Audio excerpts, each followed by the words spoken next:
I guess it's time to finish this mini-series. It's been fun and sad to look back at my life.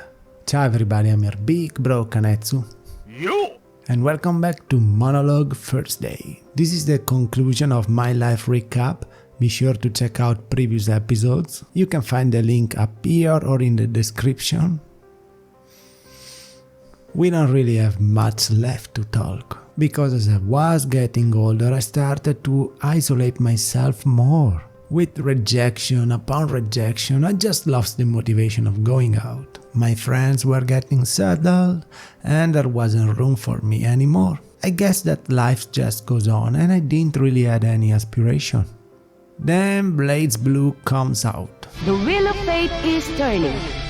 Rebel 1.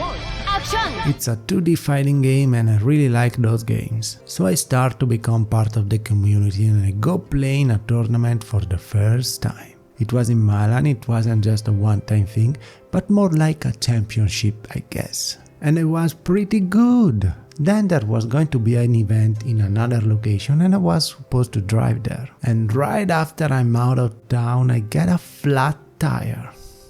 So I can't attend the event and I just got sorry. Then I started to get problems with my internet connection and I wasn't able to play online anymore. Also the games will take place on Sundays, and since I was working the weekends, I took that as an excuse to not attend them anymore. So I slowly started to abandon the fighting game community.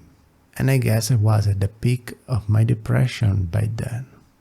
I was just going to work, watching TV, sleeping, and going to work again. I was using my job as an excuse to not go out anymore. After all, I was waking up at 5 AM every day except Mondays.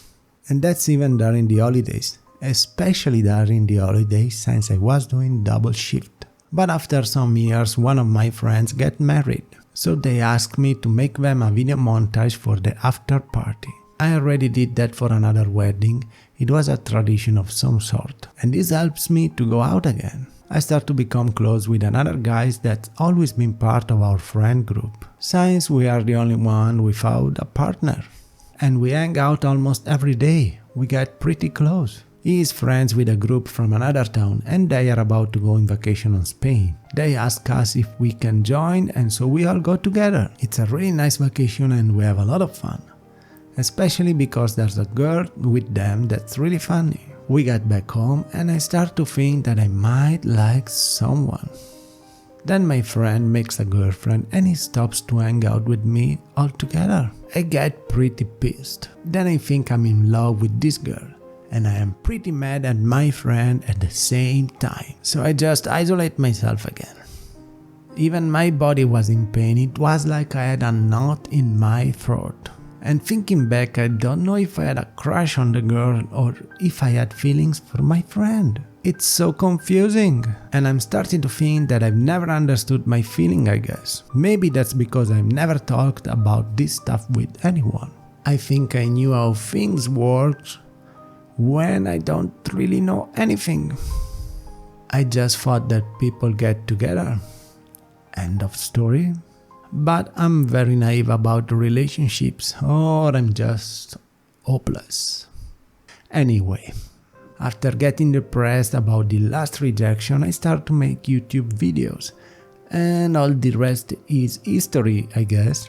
Looking back at my past for making this video gave me a bit of distress. I started to think that I am a loser. And for a lot of people I am.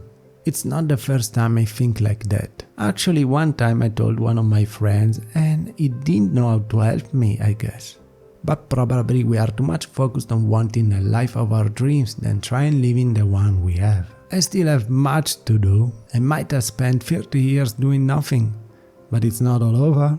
I'm even a very simple guy, so I can probably achieve what I want pretty easily. Hopefully you will see what I'm going to do next if you stick around. I don't really have huge ambitions other than getting a boyfriend sometimes in the future. Let's see how things will go. I hope this little story of mine will teach you something if there's something to learn. Remember to leave a like and subscribe if you like me. And also leave a comment since I love reading them. Thank you so much for watching. I remember that I'm proud of you and I believe in you, and I'll see you in the next video. Ciao!